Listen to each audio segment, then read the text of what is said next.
Okay, everybody, looks like we're going to go ahead and get into game number 3.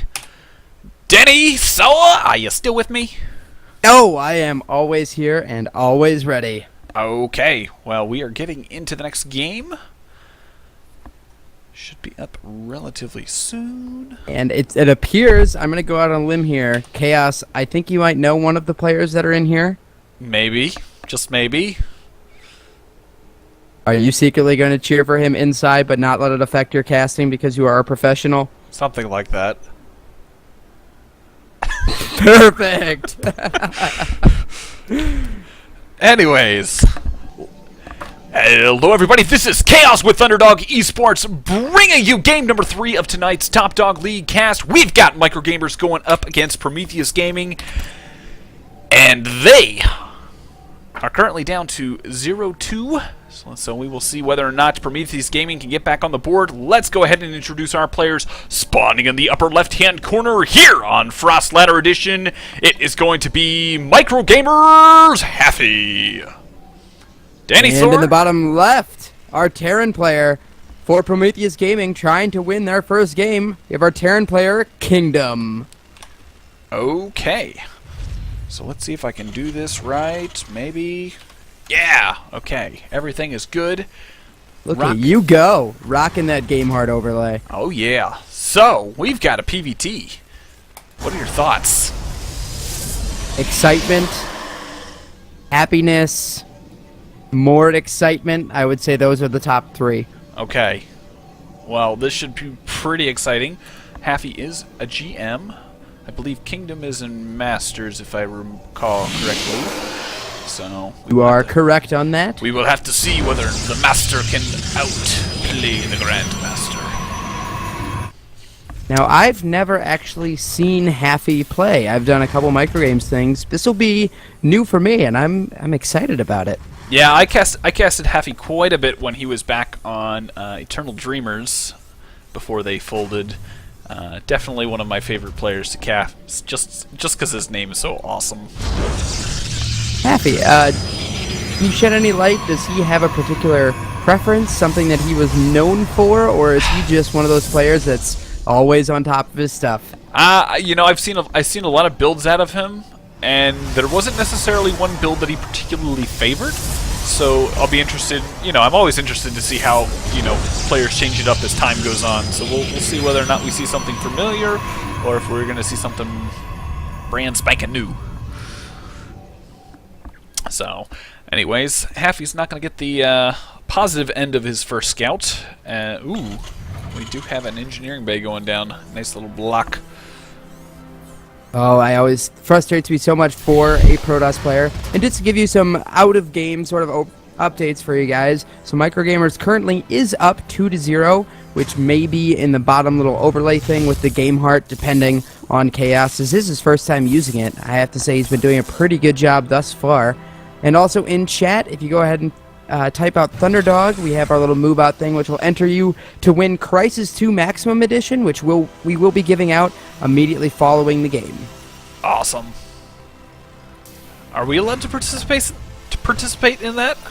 Sadly, no, I cannot give it to you, Cha0S. Bummer. Oh, I wish. Wouldn't that be great? That would be. Anyways, we do have Command Center coming down.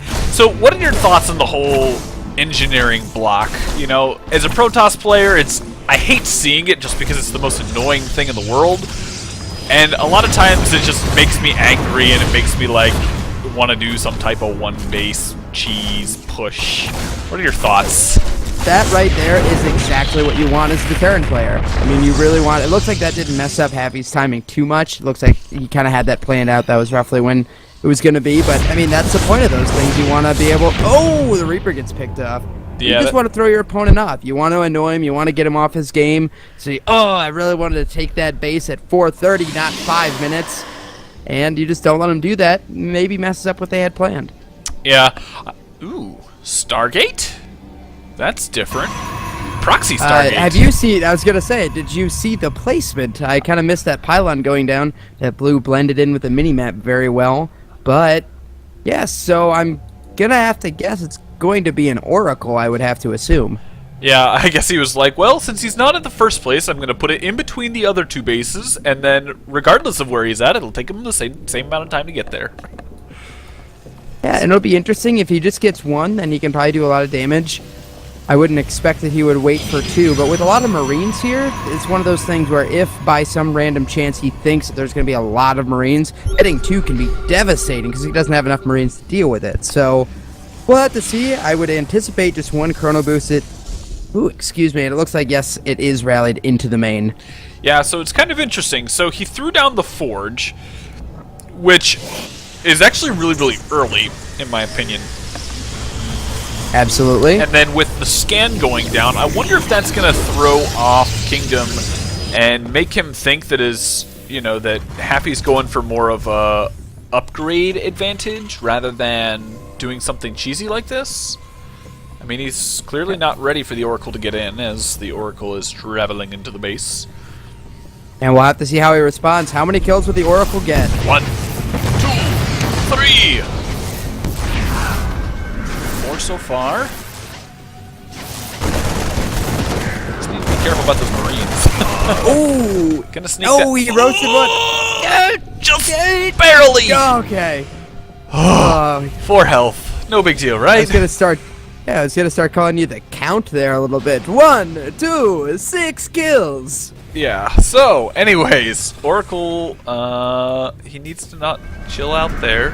I'm gonna walk. Oh, he needs to not go there either. That thing is just he really on the verge of death at all times. Yeah, he really just needs to keep that alive and just kind of lingering at the side, so his opponent is gonna be like, well, if I move out, I've got this Oracle that's gonna show up in my base.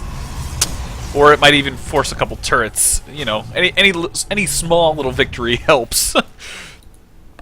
So that Stargate now is pretty much just going idle, and as you kind of pointed out, you did go ahead and get that fast +1, and now a Twilight Council, so we'll have to see which direction he wants to go here.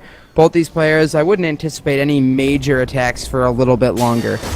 Yeah, so Oracle's going to try and get in and get a little bit more damage done. Another kill, or another couple kills. We got some lag. Not sure whose that is. Hope it's not mine. Anyways, 10 kills. And we'll probably get picked off with those few Marines at the natural, so... You still with me, Danny? Oh, yes, I am still here. Okay, just making sure that wasn't you that lagged out. Anyways... No, that would have been very bad. Yeah, so we do have a third base going down for Haffey, so he's definitely looking... Ooh, how I feel about this. Haffey does have that nice little planted stalker that's going to see every Marine walking across the field. We have Temple Archives about a little bit halfway done-ish. So he definitely is going to be able to maybe get some Archons in right before that attack hits, but we will have to see. This could be very interesting. He's got a Mama Ship Core, and so he can cast that. The third base is now done, so he can cast it. This should be A-okay. He kind of adopted the mentality. He should be able to hold this off without too much trouble. Ooh, did cause him to pop that, but that Mothership Core is full, so if he did decide to see the third base, which he did not, and now scanning the main, ooh, that's going to be a little bit interesting for him, but he does see Storm being chrono boosted. Yeah, so he knows pretty much everything that's going on as far as the tech option that Haffey is going. We will have to see whether or not he chooses to try and, go for that huge push, or if he's going to sit back and kind of play more of the macro style and get his full rounded composition that he wants, going into the mid and late game.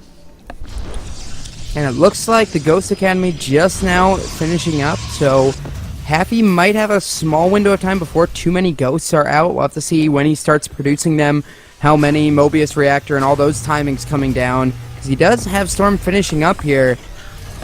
Basically, if you could storm this relatively unupgraded Marine-heavy army with no ghosts, that's got to be good news. Yeah, I mean, I'm really surprised that Haffey really hasn't done a whole lot of scouting.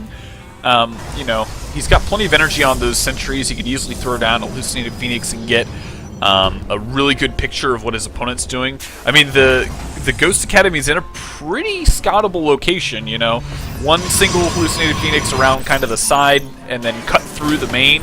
It's pretty much going to see exactly what's going on and give him that tip that he needs to go, into the mid-game and into that ink. Speak of the devil, finally have that in.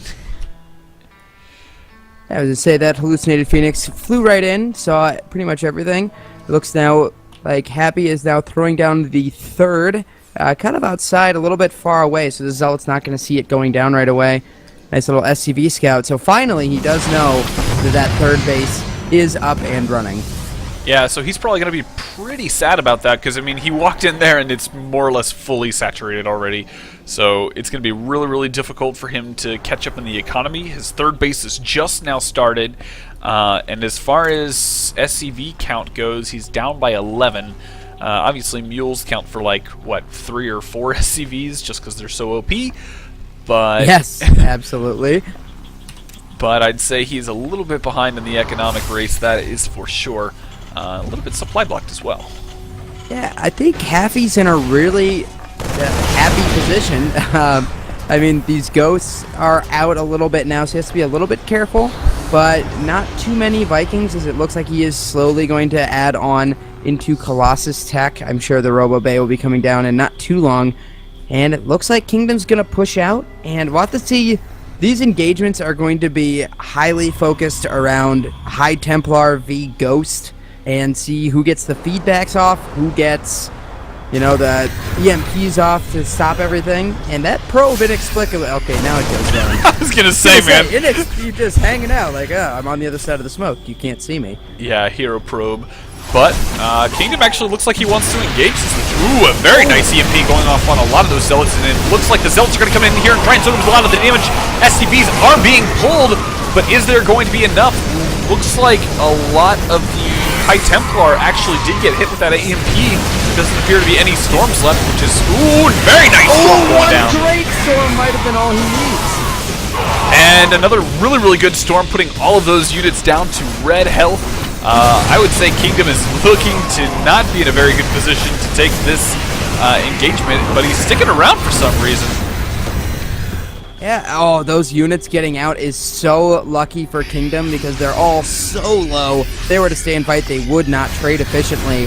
But Haffey's going to push down here, and with a pylon coming down, he's going to try to catch up to this army, and he's going to pick off at least a little bit of it.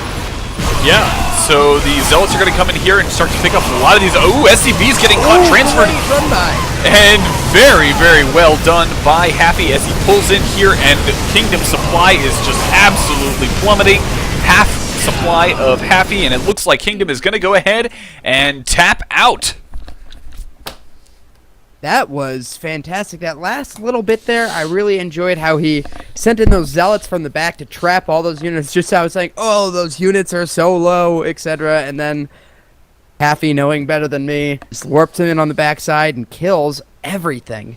Yeah, definitely some nice execution. You know, a lot of those extra pylons that were on the map did a very, very, you know, came to be very useful as the game kind of progressed on. And once that full push out from Kingdom occurred, it was just he could easily capitalize on having all that vision and all of those locations where he could easily just throw a handful of Zealots and, you know, get things moving.